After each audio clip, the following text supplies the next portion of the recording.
Hey everybody, this is a interesting day. I thought I would do a video today, not related to my previous one, which was saying that I was going to look into different aspects of voice training and whatnot. But I guess you could say indirectly, this video is somewhat related, because when I was going through looking on YouTube and the rest of the internet for various different trans voice lessons type videos and whatnot, I ran across a video by one of the other trans people I follow, Samantha Lux, and it's unfortunate that these kind of things happen in this world, and that it results in things like the video that I'm doing right now, which is more of a reaction to that video. I guess, and I'll put a link in the description below, and if I can figure out the technical aspects, I'll do like a screenshot and put it up here somewhere that you can see. But not that long ago, she did a reaction video based off of a I guess you could say a public transphobic individual, and I guess what makes this person different is that just as much as Samantha and even myself are not trying to hide the fact that we're trans women, that this person, if you follow the links on their YouTube page and whatnot, they're actually rather open and vocal, trans kind of radical TERF. They love J.K. Rowling and whatnot. The thing is I'm sure that if you want to, you can go out there and you can find this individual's YouTube video in their site, and you can find their name and everything else. For me, it's irrelevant as to the name and whatnot. But the thing that gets me is the views that are thrown out. That so many things are unjustified.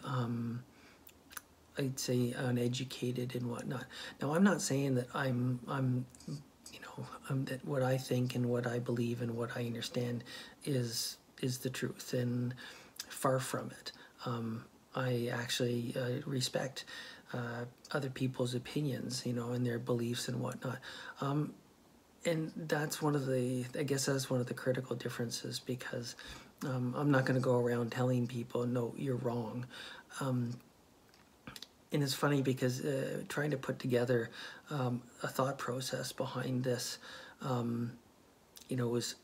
it's hard for anybody to go and react to something without trying to put forth a response, an argument to counter it. So I guess what makes things a little bit different is the fact that I'm a scientist by education, and I guess even my mind processes are very much scientific. I have a Bachelor of Science, I have a Master's of Engineering, and actually, not that I'm completely technical, I'm about 2/3 of the way through a Master's of Arts in Interdisciplinary Studies, so basically sociology, social justice, communications, and whatnot. So I'm not, as I said, I'm not a geek and nerd, through and through. There's some thought that goes on in my head. But the thing is I've also learned to be very much apply critical thinking to concepts and theories and whatnot. And the thing is a lot of what the person that kind of, I almost have to say, attacks Samantha, it's just most of their arguments are, picked, from different places on the internet and from within articles and from websites and whatnot. And it's funny, and I'll give, I'm going to give credit where credit is due. This person didn't just, you know, say, I don't believe it, and that's it. They did actually go out and do research. Now, granted, is the research comprehensive? Is it validated? I know there's a couple of articles that this individual put up on their video. It's in the notes or the comment sections on their video that are peer-reviewed journal articles. Some of them health related. A lot of them though are not connected, if you want to say, to her argument, because ultimately what she's saying is Samantha is a man, and if, you know, I can't go along with that. I can't believe that, because that would mean that I'm a man. And I know deep inside my spirit, my soul, whatever you want to say it, I'm not a man. I guess what, you know, and give credit also to Samantha, because she was actually rather calm. She was rather polite, politically correct. You know, she didn't call out this person's name. It wasn't linked anywhere, unlike the other way around, where this individual very clearly highlights Samantha and names her and throws up parts of her videos and everything, which in itself can raise you know, danger for Samantha. You know, we've seen that kind of thing down in the U.S. recently, where one person saying, you know, rally behind, you know, behind me, you know, for the country. Next thing you know, you have riots and people dying in the Capitol buildings in the U.S. just because somebody, you know, says, oh, well, that isn't what I meant. Unfortunately, that's the scary thing about people saying things without truly understanding you know, the impact of it. Now I'm going to try to be you know, as I said, unbiased here. Try to put my academic or my scientific bits and pieces of my brain, you know, put them in the lead and leave my emotions out of it. This individual you know, says that she is she's a photographer. I don't know what her qualifications are. She's, you know, I don't know if she's educated or whatnot. And the reality is I've looked at her YouTube videos. I've looked at her pictures. I've even looked at the website, you know, link that she has for selling these TERF style t-shirts and buttons and stickers or whatever it is she has. I'll be honest, give credit where credit due. She's a pretty good photographer, and you know, I'm an amateur photographer myself. Believe me, she has a lot of capability, and you know what, she's very good at taking pictures. Because that is something about her that I can judge based off of my knowledge and my tastes. But that's only my assessment. I'm not saying that, you know, some other photographer who is much better could look and say that her stuff is crap. But you see, that in itself shows that everything is based off of individuals' perceptions. And those perceptions are based off of their experiences, things they've gone through in their life. And I guess where this is all going is the fact that this individual, I actually I feel sorry for her. I feel sad that she's grown up in a culture, society. You know, it's funny to say because Samantha's Canadian, I'm Canadian. This individual, I believe, is also Canadian. And it's not saying that specifically Canadian culture, but I'm talking a Western culture, a culture that's been influenced by religion. You know, the style of democracy we have, and you know, even societies where it wasn't until like 100 years ago when we had women's suffrage and women had equal votes, and you know, in the US it was only 50, 60 60, 70 years, whatever, half a century ago, when you know, colored people became, you know, somewhat equal, and even to this day they're not treated equal. Where I'm going with this is the fact that I've actually done schoolwork. I believe it's 2 courses ago, I did a course on intercultural competence. And one of the papers I wrote actually, so this is where I've actually researched and read peer-reviewed journals. And, you know, I actually have my paper here in front of me just for a little bit of a reference, but you see, most of this person who's essentially attacking Samantha for Samantha being herself, and saying that everything about her, because of the life path, the journey that she's been on, is somehow invalid. In doing that, she's actually attacking all of humanity. She's attacking everybody's identity, everything that makes an individual themselves. And when we start to consider identity, where does identity come from? Your sense of yourself, where you fit within society. That comes from the people before you. You grow up in a society. The society already exists. It influences you. And most Western societies are still very heteronormative, very masculine dominated, and women essentially have always, you know, for a long time have actually been you know, reduced to being less than men. What is interesting though is that if you go far enough back, and as I said, I'll do my best to actually take some of these things where I'll actually pull out the references that I wrote from my paper in the peer-reviewed journals, and put them down in the notes, in the comments or remarks section, so that you can have a look at it. But the thing is do most people realize that the humanity was much more equal, you know, about 5,000 years ago? And slowly over 5,000 years, it has become very much unequal and unbalanced. And why? Why is that?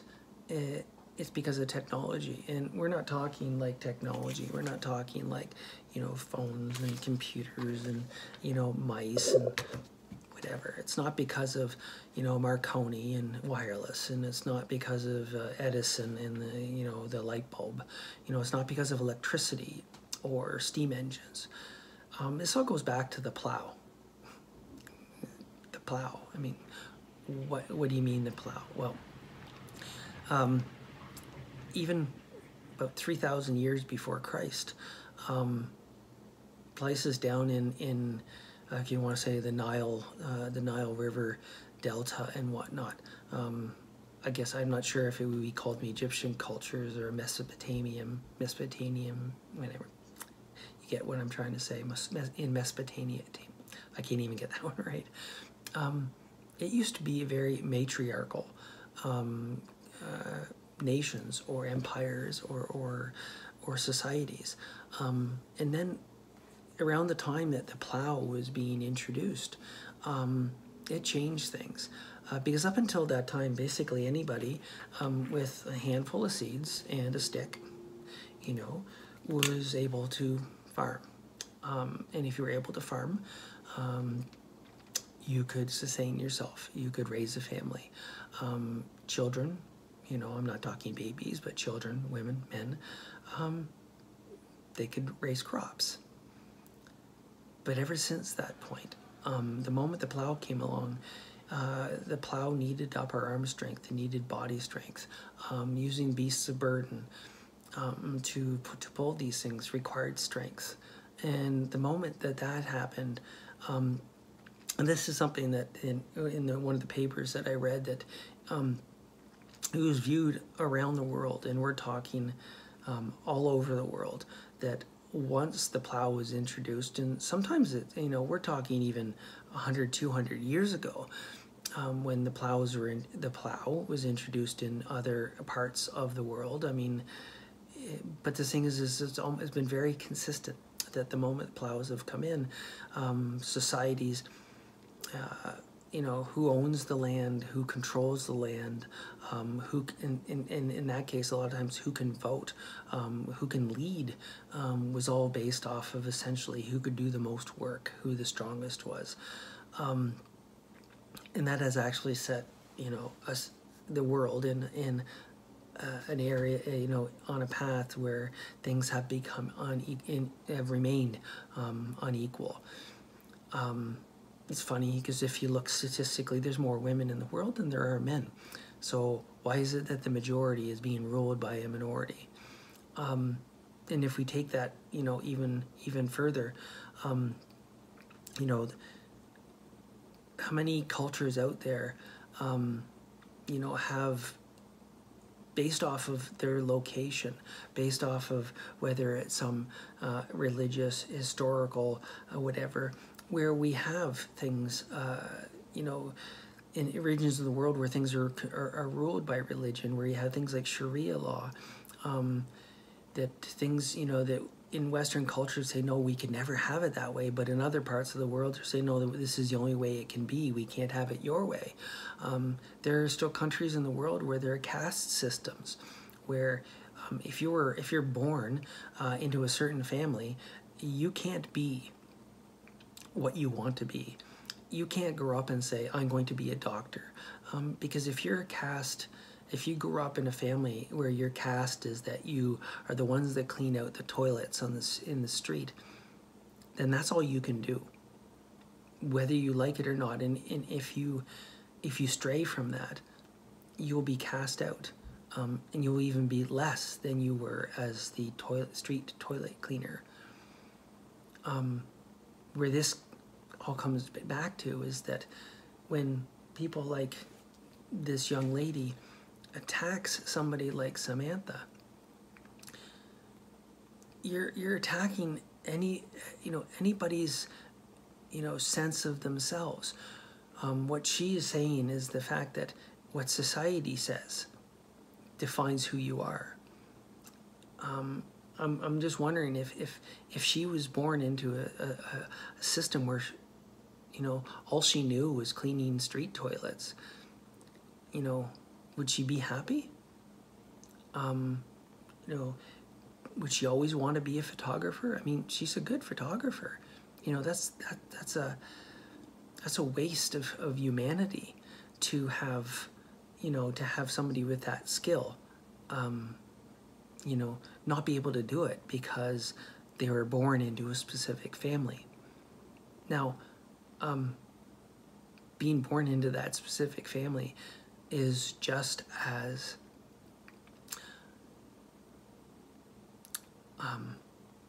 unchangeable as being born with, in my case, blue eyes. I think she's got hazel eyes. Things about us that we can't change. It's this, you know, just as similar as being born with, you know, the higher risk of having cancer, or being born with some genetic defect where, I don't know, you're diabetic, or I don't know, you have no pigment in your skin, or you're a person of color, or you're born in an indigenous culture. These are things that we can't control. But the thing is when we go around and say that Samantha is not a woman, and the fact that what's between her legs defines who she is, it's as similar as saying, well, you can only be a street toilet cleaner, and that's all you can ever be, so live with it. It's interesting because at some points this young lady talks about the fact that, you know, Samantha's vagina, you know, and I've gone through the same process. that our vaginas are not vaginas. And, you know, that's a personal outlook she has based off of how society has taught her. Is she going to tell somebody who had a hip replacement that they're metal, and I believe that's what they are, hip is not a hip, or a knee replacement is your knee no longer a knee? If that's true, then your leg is no longer a leg, and you're no longer a human being because you now have a piece of metal inside you. You know, I know Samantha talked about, you know, somebody who has had cancer or an accident or whatever and has had their genitals rebuilt. You know, or is she, you know, she's saying that it's that those are no longer genitals. The thing is people like me, people like Samantha, other trans people, we're not, you know, we're not women in our case, because we've gone through certain surgeries and whatnot. You know, nobody is perfect. There is no perfect ideal man or woman. It's funny, the young lady talks about, you know, self-lubricating, you know, real vaginas self-lubricate. Okay, I know a significant number of women, you know, I'm in my 50s. I know a significant number of women that are in their 50s, 40s, 50s, 60s and whatnot, whose things no longer lubricate. Does that mean, and why? Because of age. Does that mean that they are not women? That is not a vagina? You know, I've actually read a BBC article about a woman born with two, of all things, two vaginas and two uteruses, or is that a uteri? I'm not sure, but 2 times uterus. And 1 ovary connected to each uterus. She didn't know that until later on in her life. Nobody checked, but does that make her twice as much of a woman? There's just so much variation in the world, in natural selection, in natural, you know, as I said, our bodies change and adapt and whatnot, as we, you know, as humanity, as a species grows. And I know there's people out there that will say, you know, oh, when I'm referring to, you know, there's enough natural variation in sex and gender, and people say, oh yeah, but intersex people don't want to be linked in with transgender people. But in the long run, somebody who's intersex, you know, their variations are on either chromosomal, and endocrine, or hormonal. Sometimes it's physical, like physical, you know, having ovaries where the testicles should be, or vice versa. But the thing is just as much as that part of the body can be misjudged, you know, mixed when, or mixed up when born and when being developed.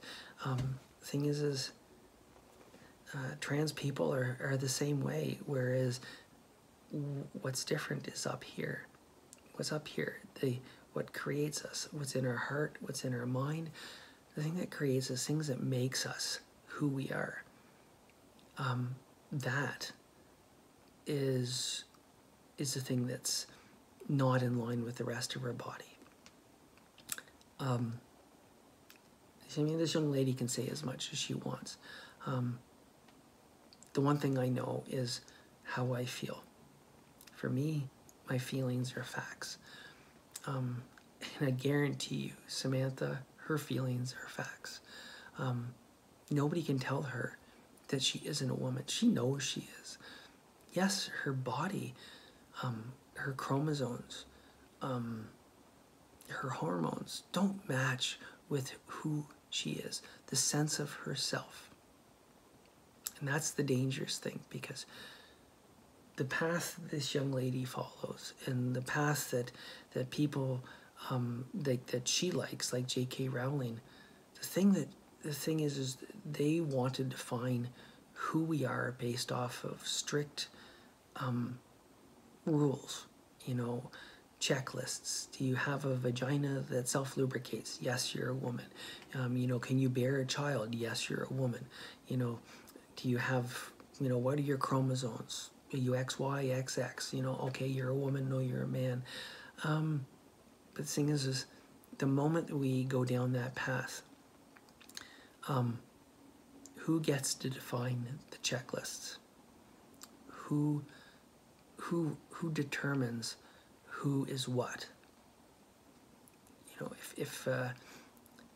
if we as you know, smart, advanced, knowledgeable, open-minded Western people, you know, we're as good as we are.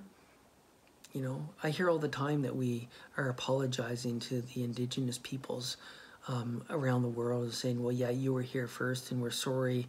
You know, well, not everywhere do we say we took your lands and all that stuff. But the thing is if we were truly willing to set things right, we would go back and say, yeah, this is all your lands and we'll live by your rules because you were here first. In places like that, you know, Indigenous cultures around the world, you know, and I'm not talking Indians, you know, I'm talking the original peoples of the various places around the world, already had things sorted out. You can look and find that most Indigenous cultures around the world, long before, you know, there was this bringing in of the plow, and then the whole hetero-masculine, you know, normative, you know, cultures and influences. You know, they had societies where you weren't, you did what you were good at. You know, if you were able to fight or fish, then you were a fighter or a fisher. You know, a fisherman, or fisher, whatever. You fished, or you're a warrior. You know, didn't matter what was between your legs. And you know what? Somebody who was born male yet, you know, cared for children, it was no different or no less valuable than the woman that gave birth and then went off and fought, you know, against other invaders and whatnot. The thing is these cultures existed all around the world long before, you know, all of these modern influences came in. What really bothers me is the fact that the kind of statements that she puts out, there's no respect. She has no respect for, like in this case, Samantha's personal sense of self, that her own right to determine who she is. I mean, this person is basically telling Samantha, you have to be this because this is the way you were born and you can't do anything about it. If that's the case, then somebody who was born and then had cancer, we should tell them sorry, but get on with it. That's who you were born. This is what you got. This is what the roll of the dice got you. Live with it.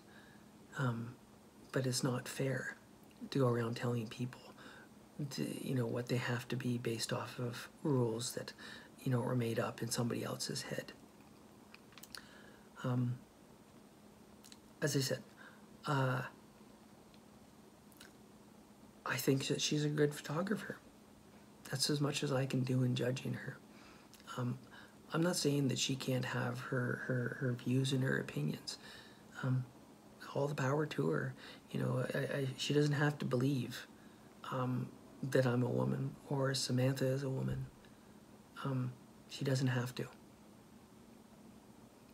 But what she does need to do is respect that she doesn't get to determine who I am. I get to determine who I am. Samantha gets to determine who she is, not this person. That's it. If she's unable to do that, if humanity, if society is unable to do that, we're doomed.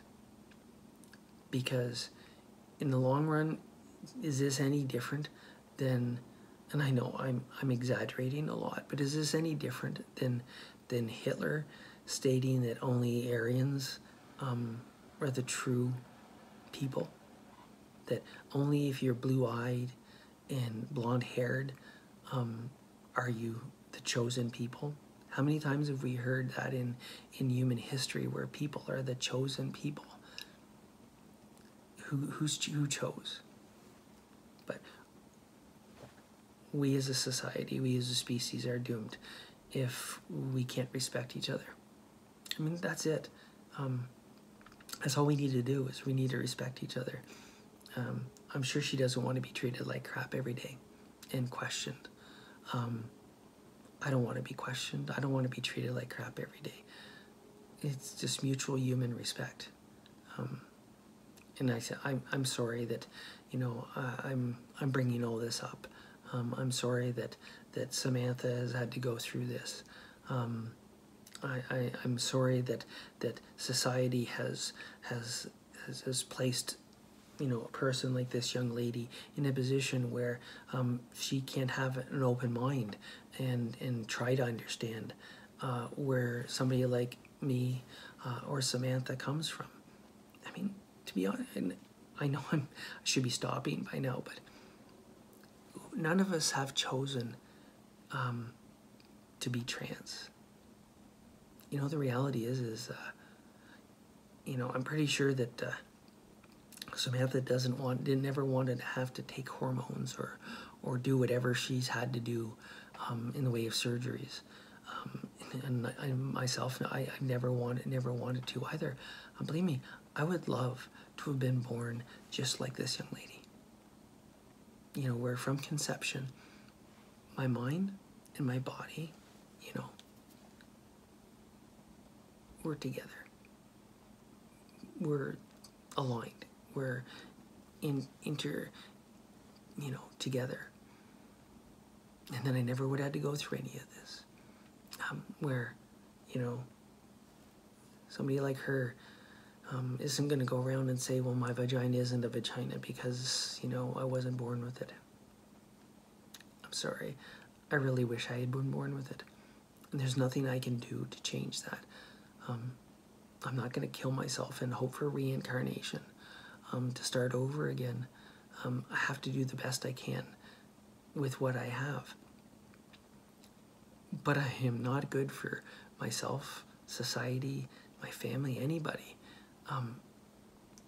If what she wants is that I just stay in the body that I was born with, as I was born, and suffer for my whole life. Ultimately, she's just saying that people like Samantha and I need to suffer. And that's not right.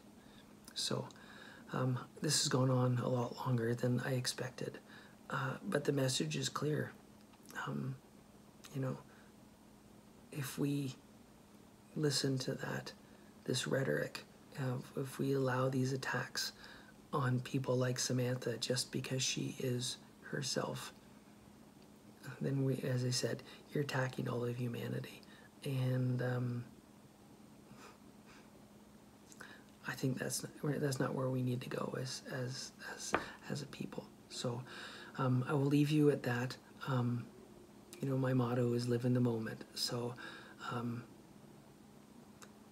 look at where you are, look what's around you, appreciate what you have, appreciate what you don't have, the struggles or whatnot, and just try to be a good human being. Okay? Thank you for listening, and I hope somebody's learned something from this. Anyways. Thanks for listening. Bye.